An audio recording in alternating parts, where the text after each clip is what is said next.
Hai, di sini Ica, dan hari ini kita akan membahas mengenai tugas mata kuliah psikologi kepribadian tentang analisis karakter tokoh pada film Bila Esok Ibu Tiada.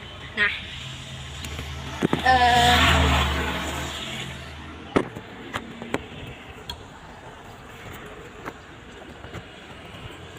di sini saya mengambil 3 tokoh yang menurut saya menarik untuk dibahas. Yang pertama yaitu Ranika si sulung, Rangga, dan juga Hening si bungsu.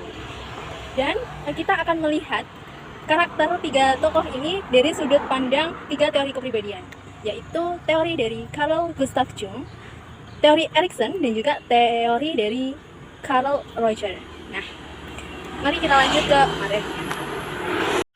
Sebelum kita menganalisis karakter tokoh, kita harus mengetahui dulu teori-teori tersebut. Maka sekarang kita akan mengenal 3 teori kepribadian. Yang pertama adalah teori dari Carl Gustav Jung, di mana Jung ini membawa pendekatan teori psikoanalitik. Yang intinya Jung ini membagi struktur kepribadian itu ada 3, yaitu ego, kesadaran, lalu yang kedua tak sadar pribadi, yang ketiga itu adalah tak sadar kolektif. Di mana Jung ini menekankan bahwa kunci kepribadian kita itu ada di tak sadar kolektif. Di mana tak sadar kolektif ini ada memori yang cukup besar yang dinamakan asertif. Di dalam asertif ini ada beberapa komponen seperti persona, yaitu apa yang kita tunjukkan pada publik, lalu anima animus, yaitu sifat laki-laki dalam diri perempuan, dan juga sifat perempuan dalam diri laki-laki. Lalu yang selanjutnya adalah shadow, yaitu sifat liar atau sifat binatang dalam diri kita. Dan juga dalam teori ini Jung itu menekankan istilah introversi dan juga ekstraversi, dimana apakah kita cenderung untuk terbuka, lebih friendly ke dunia luar, atau kita lebih cenderung tertutup dan lebih suka menyendiri. Nah, yang kedua itu adalah teori dari Erikson yang terkenal dengan teori psikososialnya. Nah, menurut Erikson ini, kepribadian kita adalah pengaruh lingkungan sosial yang kemudian kita proses dan menjadi perilaku kita dalam tindak nyata. Menurut Erikson ini, struktur kepribadian yang dipakainya itu adalah menekankan pada ego. Ego itu sebagai pengatur utama bagaimana kita akan berpikir, bertindak, itu adalah ego. Dia membagi 2, yaitu ego kreatif dan juga ego otonom fungsional. Lalu yang selanjutnya, yang ketiga, itu adalah teori dari Carl Rogers, di mana Carl Rogers ini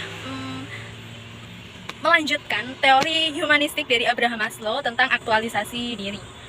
Nah, menurut Carl Rogers, struktur kepribadian kita itu terdiri dari 3 organisme, yaitu kita sebagai makhluk hidup, medan fenomena, yaitu pengalaman diri kita, dan juga self, inti dari diri kita. Tapi yang menjadi menarik dalam teori Carl Rogers ini adalah tentang ideal self dan juga real self. Oke, selanjutnya kita akan lanjut ke analisis karakter tokoh. Yang selanjutnya adalah analisis karakter tokoh. Nah, kita akan mulai analisis karakter tokoh Ranika. Ranika ini adalah orang yang sangat bertanggung jawab, tapi menurut adik-adiknya, dia itu cenderung otoriter, kuat, penyayang, tapi juga emosional. Nah, kalau dilihat dari sudut pandang teori kepribadian Carl Gustav Jung, Ranika ini benar-benar menyebutkan, menggambarkan, memiliki persona orang yang sangat bertanggung jawab, kuat, mandiri. Kemudian, dia juga memiliki sikap, fungsi. Lalu Ranika ini cenderung lebih ke ekstraversi penginderaan, di mana orangnya itu orang yang realistik, praktis, keras kepala, menerima fakta mentah-mentah. Terkadang itu juga yang membuat si Ranika itu selalu berdebat dengan adik-adiknya, merasa bahwa dirinya itu benar. Dinamika kepribadian yang dialami oleh Ranika ini memiliki pada prinsip oposisi.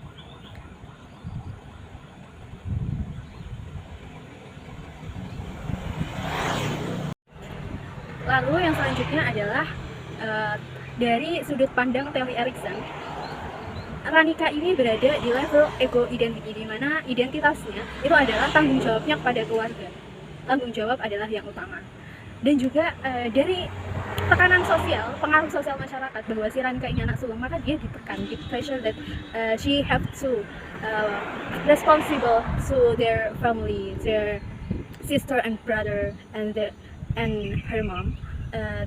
Karena itu timbul krisis generativity dan juga stagnanisasi, dimana karena hidupnya sudah stagnan di pekerjaan yang sudah mapan dan tanggung jawab yang terkesan baik-baik saja, maka dia memikirkan bahwa dia cukup dengan itu sehingga dia tidak memikirkan untuk menikah. Karena itu juga timbul konflik psikoseksual, dimana mungkin dia juga sudah muak dengan penolakan-penolakan yang mungkin akan terjadi. Lalu yang selanjutnya adalah ritual otoritarisme, di mana dia itu terkesan memaksakan adik-adiknya bahwa adik-adiknya juga harus sama seperti dia, gitu. Dan itulah yang akhirnya menimbulkan perdebatan di antara mereka. Lalu yang selanjutnya adalah menurut dari teori Carl Rogers, dia adalah seorang kakak sulung yang berpikir sangat subjektif, gitu. Mengatakan bahwa adiknya Rangga itu tuh tidak bisa bertanggung jawab hanya karena belum memiliki pekerjaan yang mapan, sedangkan dia berada di posisi yang pekerjaannya sudah mapan, gitu. Nah, self-nya kita bisa melihat dari self si Ranka itu, dia benar-benar memegang teguh nasihat-nasihat dari ayahnya yang mengatakan bahwa si Ranka harus bertanggung jawab pada adik-adiknya juga ibunya setelah ayahnya meninggal. Di sini juga kalau kita bandingkan antara ideal self dan juga real self, idealnya Ranka ini seharusnya bisa mengayomi adik-adiknya, gitu. Tapi real self-nya dia lebih terkesan otoritas. Jadi karena adanya gap antara real self dan juga ideal self ini, maka terjadilah masalah. Selanjutnya adalah karakter Rangga. Karakter Rangga ini punya masalah sendiri dalam dirinya yang mungkin sudah terlihat dari sikap-sikapnya yang cenderung keras, gitu. Nah, menurut teori Carl Gustav Jung, Rangga ini terjebak dalam kompleks inferior, di mana dia merasa bahwa dirinya itu tidak bisa melakukan sesuatu, cenderung tidak percaya diri karena belum memiliki pekerjaan tetap. Di sini shadow-nya si Rangga itu juga sangat kuat, dimana sifat-sifat binatangnya itu tuh benar-benar sangat kuat, dimana dia bisa membentak kasar, gitu. Lalu dari introversi dan juga ekstraversi, si Rangga ini memiliki karakter ekstraversi intuisi, yaitu punya bakat kreatif yang dia juga pencipta lagu, tapi sayangnya dia itu tidak bisa konsisten. Dia lebih fokus pada intuisinya, jadi tidak bisa konsisten dan terus berubah, gitu. Dan juga di sini dia ada juga satu sisi yang harus dilakukan, yaitu prinsip kompensasi, bahwa hingga keinginannya untuk merilis album, maka dia harus melampiaskannya dengan terkadang dia itu renungannya, atau ketika dia lebih cenderung merokok, itu adalah pelampiasannya agar karena dia itu masih belum memiliki pekerjaan yang tetap, dan itu adalah prinsip kompensasi. Lalu menurut teori Erikson, Rangga itu punya ego ideal yang sangat punya ego identity yang sangat kuat. Lalu ego otonom fungsionalnya itu tuh cenderung melemah, dimana tuntutan sosial yang dia merupakan anak laki-laki, seharusnya dia bisa bertanggung jawab mengayomi keluarganya yang perempuan, tapi ternyata dia tidak bisa. Karena itu dia punya krisis psikososial intimasi, yaitu isolasi diri. Akhirnya dia menarik dirinya, yang akhirnya hanya terkurung di dalam rumah sambil menciptakan lagu dan juga merokok. Dan di sini dia juga ada sisi ritualisme yang berkembang, yaitu terpaksa, dimana terkadang dia melakukan sesuatu itu terpaksa karena tuntutan si kakak. Sedangkan menurut sudut pandang dari teori Carl Rogers, dia itu sebagai anak laki-laki yang ideal self-nya itu tuh bertanggung jawab, kan ya, yang sudah kita bahas. Namun karena pekerjaannya belum stabil, dia itu belum bisa mencapai ideal self itu. Dan di real self-nya dia itu benar-benar sangat tidak bisa bertanggung jawab, masih belum bisa bertanggung jawab, apalagi dengan konflik di dalam dirinya yang belum stabil, inkonsistensi, tidak saling sesuai, sehingga untuk mencapai aktualisasi diri dia itu harus konsisten, menerima positif, memiliki keterbukaan di dalam hati, sehingga dapat memecahkan suatu masalah yang terjadi. Jadi harus ada kompromisasi memang. Lalu yang selanjutnya adalah analisis karakter tokoh yang ketiga, yaitu Hening. Nah, Hening yang kita tahu punya sifat yang penurut, sabar, pendiriannya itu kuat. tapi terkadang juga suka mengeluh. Nah, menurut teori Carl Gustav Jung, Hening ini punya persona yang ditunjukkannya adalah sebagai anak yang penurut, adik yang penurut gitu. Lalu dari sisi introversi dan juga ekstraversi, Hening ini punya sisi introversi penginderaan, di mana dia itu cenderung pasif, karena itu dia cenderung kalem, pendiam, tapi juga artistik, di mana dia suka sekali menulis, suka sekali menggambar. Ada adegan di mana dia melukis, menggambar. Lalu di sini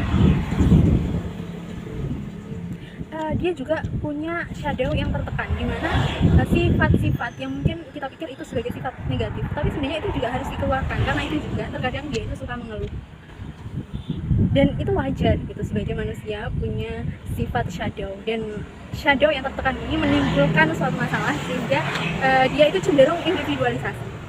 Nah, kalau menurut teori Erikson, dia itu punya ego kreatif yang cenderung stabil sebenarnya, dimana dia itu benar-benar bisa menunjukkan identitasnya sebagai anak yang penurut, anak yang baik, sabar, juga bijaksana. Dan pengaruh sosial, bahwa si anak bungsu itu memang sebenarnya harus mengalah dan harus menurut gitu, dan dia sudah melakukan itu, dia sudah berhasil memenuhi tuntutan sosial. Lalu di sini juga ada sisi ritualisasi ideologi, yaitu mulai memahami pola kehidupan diri dan mengadopsi etika, di mana dia mulai bisa kan memenuhi tekanan-tekanan sosial, walaupun memang ada waktu di mana dia mengeluh. Tetapi itu juga dia itu bisa memilih di antara pertemanannya. Mungkin kita lihat pertemanannya itu sedikit bebas, tapi dia itu masih bisa mengontrol diri, mengendalikan diri. Lalu yang ketiga dari sudut pandang teori Carl Rogers, yaitu tentang humanistik. Sebagai adik, dia dapat dikatakan telah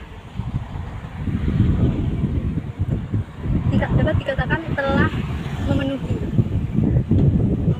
tanggung jawabnya sebagai adik yang baik, dan juga menjadi penengah di antara perselisihan keluarga, perselisihan kakak-kakaknya. Dia sudah memiliki ideal self yang sangat baik, dan juga sebanding antara real self dan juga ideal self. Baik, mungkin itu dari saya yang dapat saya sampaikan untuk memenuhi tugas mata kuliah psikologi kepribadian ini. Wassalamualaikum warahmatullahi wabarakatuh.